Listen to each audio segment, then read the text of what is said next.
I cut my writing time to 1/3 and my editing process even further. I made one change to my process that I wish I would have done years ago.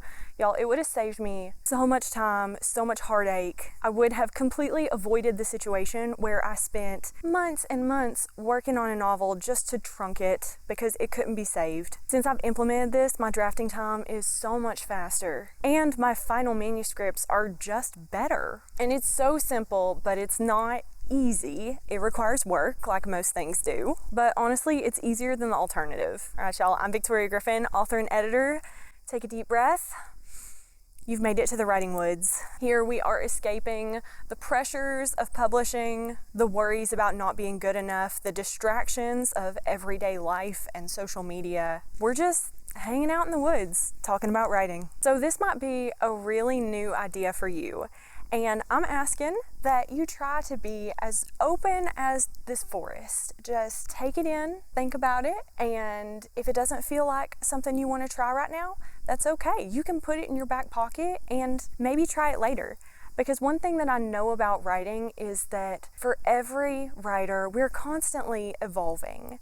And no writing process, no book is the same as the one that came before. And I think that's great and magical, and I wouldn't want to do this if I wasn't getting better and growing. So even if you're not ready for it right now, that's okay. Let's plant the seeds. It takes a long time to grow a forest. So I'm going to tell you about my story and you can tell me if it sounds familiar. I was struggling to write.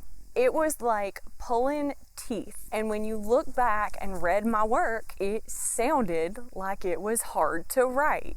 You know, readers can tell when they read something. They can tell if you were having fun, if you were in that flow state and the words were just coming nice and easy, or if you were fighting for each and every one, if you were really having to grab and pull and fight and claw for every word. It sounds like that. It reads like that. And that's where I was at. I just could not seem to break out of it. I was trying, I was writing every day, I was sitting down and doing the work, and it was just getting worse and worse. So drafting takes forever, and then best case, your editing process goes on for eternity because you finish drafting with this hot mess that then has to be rewritten. Or worst case, you wind up with something that is not even publishable. It's not something you're proud of, and it just winds up in the drawer. I know we all have projects in the drawer, and I don't want to say that it's wasted time because I truly believe if you learned something, then it could never be wasted time. But it was certainly, at least in my case, time that could have been spent much better. So if that sounds familiar, leave a comment because I would love to hear that I'm not alone. I'm sure y'all would too. Now here's the thing that changed the game for me. If you have the urge to click off when you hear this word, I'm going to ask you, just stick with me a little bit. Deep outlining. Now what does that mean? What is a deep outline? So the first thing that you're going to do is you're going to write an outline. And I know for a lot of us, that's already, we're sitting there going, I don't know about that. I don't know about this outlining thing. I'm a pantser. I just make it up as I go. And if that's your process and it works for you, then, you know, more power to you. If you're struggling, then I would challenge you to consider whether that really does work for you. But either way, that's the first thing we're going to do. We're going to write a normal outline, and then we're going to take that outline and we're going to make it a deep outline. Now, a deep outline for me is 10 to 20,000 words. So that's a lot, right? That's a quarter of a novel.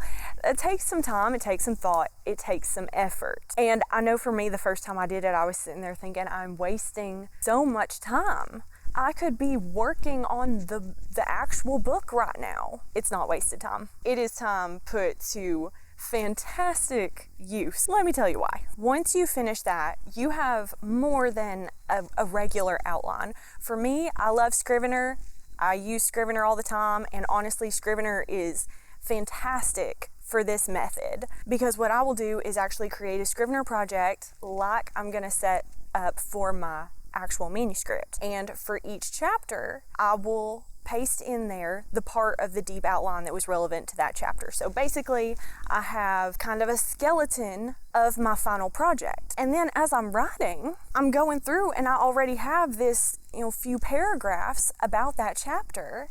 and I'm basically writing over that. I'm just kind of expounding upon it. So all of these words that you're gonna write in your deep outline are going to get used. It's not wasted time. And what this does, it's gonna help you write faster, minimize editing, create better drafts and better final manuscripts, and save you money on professional editing. Because here's the deal, writing that 10 to 20,000 word outline, you have to think about it. You have to flesh it out. With a regular outline, you can kind of just throw something down and call it good, and you don't have to think it all the way through. With this deep outline, you do. It forces you to, and so you're gonna see issues like you would with your first draft. The difference is that when you have a deep outline, all you have to do is change the plot point, change the characters, just edit the outline, and it is a heck of a lot easier than rewriting your draft. I mean, we're talking things that would take months of rewrites you can do in a day. So by the time you sit down to write, you have already ironed out stuff that normally you wouldn't be thinking about until you finished your draft and you're into revisions. You've basically already completed your first round of revisions before you even start writing. Then, when you do start writing, it is so much easier, y'all. You don't have to think about what's coming next. Think about developing your characters. Think about, oh, is this plot point gonna work? Am I gonna have to change it? If I change it, then I'll have to change this, and what am I gonna do?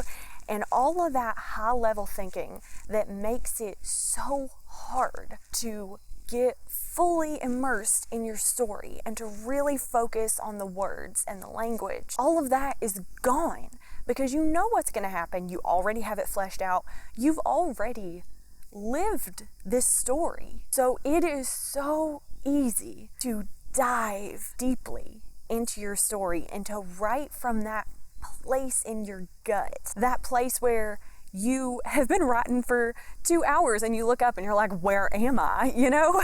And when you're writing from that place, there's no way that you're not writing faster and better, because when you're writing from that place, you're not thinking, you're feeling. Readers can tell it comes through on the page. When you finish, you're gonna have a better draft, you're gonna get to condense or skip rounds of editing, and you're going to be confident that this is a solid story. I mean, honestly, there just isn't much of a downside to this, other than it takes more time up front, and a lot of people won't love that. But if you can remind yourself that you are putting in this time up front to save you a lot of time at the end and in the middle, the whole thing, you're saving time and heartache the whole way through just by investing this little bit of extra energy up front. And honestly, it's not as much as you think. Like, it's a lot, 20,000 words is a lot if you go on the high end, but it sounds so much more intimidating than it really is. Honestly, you're doing a lot of this already in your head. It's just putting it down on paper. And that process of actually writing it down and organizing it is what will reveal the issues that you need to address early. Now, I have found success with this, but I've also implemented this with one of my longtime clients, and she is just knocking it out of the park, let me tell y'all. What we're actually doing is she is sending me her deep outline, and this is similar to what I've been doing with my agent as well. She's sending me her deep outline. I'm doing a developmental edit on the deep outline. So, number one, that's going to be a heck of a lot cheaper. And number two, we're addressing this stuff, again, before she even writes it. Stuff that normally would not be addressed until after the draft is finished and we're in a full developmental edit. So after that developmental on the deep outline, she's taking it back and writing the manuscript. And then all we're doing is a manuscript critique instead of a full developmental. And if you're familiar with the difference between a developmental edit and a manuscript critique, I'd call it like a half developmental as far as the time involved and the cost. So she's basically eliminating half of an edit, and the books are coming out better. Let me tell you, it is working out great for her. Not that her books weren't already great, because they were, but we can all grow and improve, and that's one of the best things about writing. So her name is Tanya E. Williams, and you should definitely look her up. She writes historical fiction, and it is a good time for anyone interested in reading about strong women doing awesome things. So if you're thinking about trying deep outlining, honestly, just give it a shot. What do you have to lose? And if you don't feel like trying it right now, then that's okay too. You know, hang on to it, and maybe in the future you might have a manuscript that you think, remember that deep outlining thing? I wonder if that might work here. And honestly, Scrivener is such a good tool for this. I have a video breaking down some of my favorite Scrivener features, and it'd be a good watch for you, so go check it out.